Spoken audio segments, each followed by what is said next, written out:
नमस्कार, आप देख रहे हैं N24 न्यूज गुजरात। सूरत शहर के भेस्तान विस्तार में कांस्टेबल पर हमले का मामला सामने आया। भेस्तान के बुटलेगर से कांस्टेबल की बोलचाल के बाद बुटलेगर ने उस पर हमला किया। बुटलेगर यूनुस टेनी ने अपने स्कॉर्पियो कार एक पठान कांस्टेबल पर चढ़ाने की कोशिश की। साथ ही पीसीआर वैन को भी बुटलेगर ने टक्कर मार दी और भाग निकले। यूनुस ने भेस्तान पुलिस स्टाफ से झगड़ा किया। यूनुस ने पीसीआर वैन को सड़क पर बार बार टक्कर मारी थी।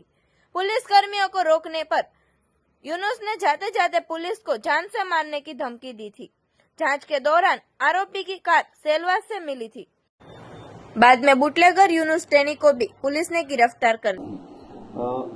11 તારીખના ચાલુ મહિનાની 11 તારીખના મોડી રાત્રે એક ભેસ્તાન પોલીસ સ્ટેશનમાં બનાવ બનેલો હતો। ભેસ્તાન પોલીસ સ્ટેશનમાં એક આરોપી વિરુદ્ધમાં એટેમ્પ્ટ ટુ મર્ડરનો એક કેસ દાખલ થયેલો છે। આરોપીનું નામ છે યુનુસ ખાન ઉર્ફે ટેણી મુઝફ્ફર ખાન પઠાણ। આ જે આરોપી હતો એ એક વ્યક્તિ સાથે બોલાચાલી અને ઝઘડો કરતો હતો। એટલે નાઇટ રાઉન્ડ પેટ્રોલિંગમાં ડિસ્ટાફના કર્મચારીઓ હતા અને એમને માહિતી મળેલી હતી। એટલે ડિસ્ટાફના 2 કર્મચારીઓ સ્થળ ઉપર જઈ અને આરોપીને સમજાવવા માટે પ્રયત્ન કરેલો અને કાયદો અને વ્યવસ્થાની પરિસ્થિતિ ડિસ્ટર્બ ના થાય એના માટે એમને પોલીસ સ્ટેશન લાવવા માટે પ્રયત્ન કરતા હતા। તે દરમિયાન આ આરોપીએ ઉગ્ર થઈ અને ડિસ્ટાફના 2 કર્મચારી સાથે પણ એમ કે બોલાચાલી કરી, જેથી ડિસ્ટાફના કર્મચારીઓએ કંટ્રોલ મારફતે પીસીઆર વાનને જાણ કરી। પીસીઆર વાનના ઇન્ચાર્જ અને અન્ય સ્ટાફ પીસીઆર વાન સાથે સ્થળ ઉપર આવ્યા તો મીનવાઇલ આ જે આરોપી હતો એની જે કબજાની સ્કોર્પિયો ગાડી હતી એને લઈ અને ભાગવાનો પ્રયત્ન કર્યો, જેથી પીસીઆર વાનના કર્મચારીઓ અને ડિસ્ટાફના કર્મચારીઓએ એનો પીછો કર્યો। જે જગ્યાએ આ બનાવ બન્યો હતો, બોલાચાલીનો બનાવ બન્યો હતો, ત્યાં રોડ ઉપર 2 થી 3 રાઉન્ડ જે સ્કોર્પિયોના આરોપીએ ચક્કર લગાવ્યા। એની પાછળ પીસીઆર વાન પણ એને પકડવા માટે અને એને રોકવા માટે એની પાછળ પીસીઆર વાન જતી હતી।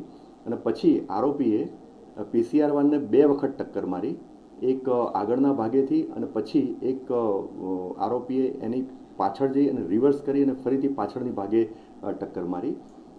પોલીસ કર્મચારીઓ જે આરોપીને રોકવા માટે પ્રયત્ન કરતા હતા એ વખત પણ પોલીસ કર્મચારીઓને આરોપી ધમકી આપેલી હતી કે તમે મારી મેટરમાં કંઈ પડશો તો હું તમને પણ જાનથી મારી નાખીશ અને તમને છોડીશ નહીં।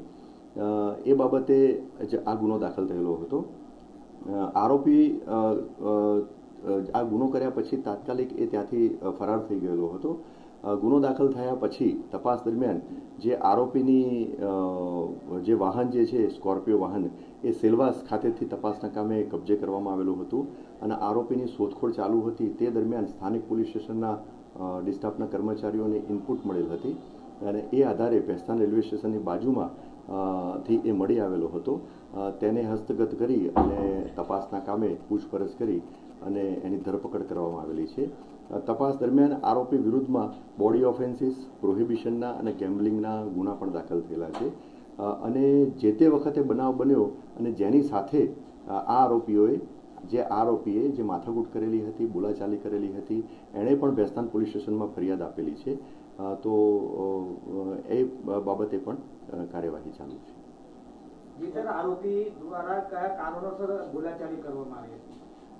આરોપીની ભત્રીજી હતી, એને જે આરોપી સાથે જેને બોલાચાલી થયેલી હતી એ જેની સાથે બોલાચાલી થયેલી હતી આરોપીને એવું હતું કે એની ભત્રીજીને એ માણસ, એ વ્યક્તિ એને છેડતો હતો અને એને હેરાન કરતો હતો। એટલે આરોપીએ આ જ કારણે એની સાથે બોલાચાલી કરેલી અને એને માર પણ મારેલો હતો। એ ગાડીની હજુ તપાસ ચાલુ છે અને એ તપાસ દરમિયાન જે કંઈ હકીકત નીકળશે આપની સમક્ષ શેર કરવામાં આવશે।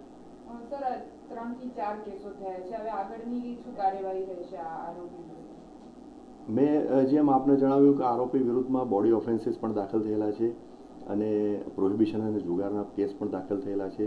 સુરત સિટી બહાર પણ એના પ્રોહિબિશનના કેસો દાખલ થયેલા છે। એટલે જે કંઈ આરોપી વિરુદ્ધમાં જે તપાસ દરમિયાન અને અન્ય જે કંઈ ક્રિમિનલ એન્ટેસિડન્ટની માહિતી ઉપલબ્ધ હશે એ આધારે એના વિરુદ્ધમાં પ્રિવેન્ટિવ એક્શન પણ લેવામાં આવશે. આરોપીનો હાલમાં તો પૂછપરછ દરમિયાન એનું એવું કહેવું છે કે કાપડની દલાલીનું કામ કરે છે. देखते रहिए N24 न्यूज गुजरात, सिर्फ हम तक ही नहीं सब तक.